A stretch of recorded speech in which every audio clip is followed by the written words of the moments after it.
एक सुंदर नारी हरी भारी घाटी से बह रही थी। यहां बहुत सारे जानवर रहते थे। एक घमांडी मगर तेज दांत वाला और एक बुढ़ीमन कछुआ सख्त शैल वाला भी यहां रहते थे। मगर बाड़ा और मजबूत था। वो अक्सर अपनी ताकत का दिखावा करता था। कछुआ शांत और ध्यान देने वाला था। वो धीरे धीरे चलता था लेकिन हमेशा सोच समझकर। धूप में नादी चमक रही थी। पेड़ों पर चिड़ियों की प्यारी आवाज आ रही थी। हवा में कीड़े मकोड़ों की भिनभिनाती थी। यह एक शांत जगह थी, सिवाय जब मगर अपनी ताकत का दिखावा करता था। अक्सर वो नदी के किनारे धूप में लेटा रहता था। बाकी जानवर उसके आकर और तेज दांतों से डरते थे, इसलिए उससे दूर रहते थे। एक दिन मगर ने कछुए को अपने पास देखा। घमंड से भरा उसने दिखावा करने का सोचा। अरे छोटे कछुए, वो बोली, अपने आप को देख, तुम इतने धीरे और भाड़े हो। मगर हंसा अपने तेज दांत दिखाते हुए। मैन दूसरी तरफ मजबूत और शक्तिशाली हन। मैन इस नाडी का राजा हन। कछुआ धैर्य से सुनता रहा। उस मगार के दिखावे की आदत थी। वो जानता था कि मगार का घमंड एक दिन उस मुश्किल में डाल देगा। ताकत ही सब कुछ नहीं होती मगार, कछुए ने शांति से कहा। बुद्धिमान और विनम्र होना भी उतना ही जरूरी है। मगार ने मजाक उड़ाया।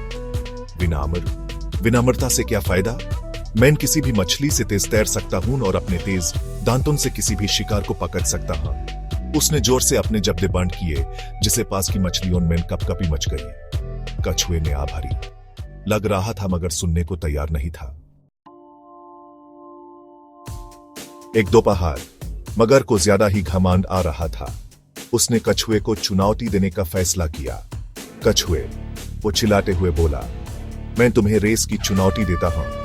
देखते हैं कौन नदी पार करके सबसे पहले वापस आता है। कछुआ जानता था कि यह एक बेवकूफी भरी चुनौती थी। उसने विनम्रता से मना करने की कोशिश की, मगर उसने कहा, यह चुनौती बेकार है। तुम मुझसे कहीं ज्यादा तेज तैर सकते हो।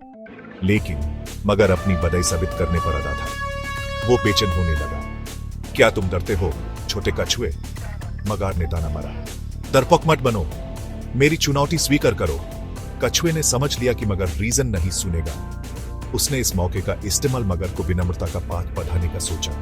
ठीक है मगर, उसने कहा, मैं तुम्हारी चुनौती स्वीकार करता हूं। सेक्शन 4, पानी में बुढ़ीमानी। रेस शुरू हो गई।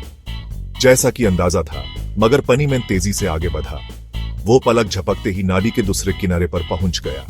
वो पालता और पीछे देखा, यह सोचकर कि कछुआ बहुत पीछे होगा। लेकिन कछुआ कहीं नजर नहीं आ रहा था। मगर हैरान था, कछुआ कहां हो सकता है? उसे क्या पता था? कछुए ने अपनी बुढ़ीमानी से काम लिया था। वो एक बहते हुए लकड़ी के टुकड़े पर चढ़ गया था और धारा के साथ बहता चला गया। जब लकड़ी खत्म होने वाली लीन के पास पहुंची तो कछुआ चुपचाप पानी में उतर गया। मगर तैर करके थक गया था। शुरुआती जगह पर वापस आ गया। यूस हैरानी हुई जब उसने देखा कि कछुआ पहले से ही उसका इंतजार कर रहा था। कछुए ने मगर को शांति से देखा। लगता है मैं जीत गया मगर, उसने धीरे से कहा। मगर दंग रह गया।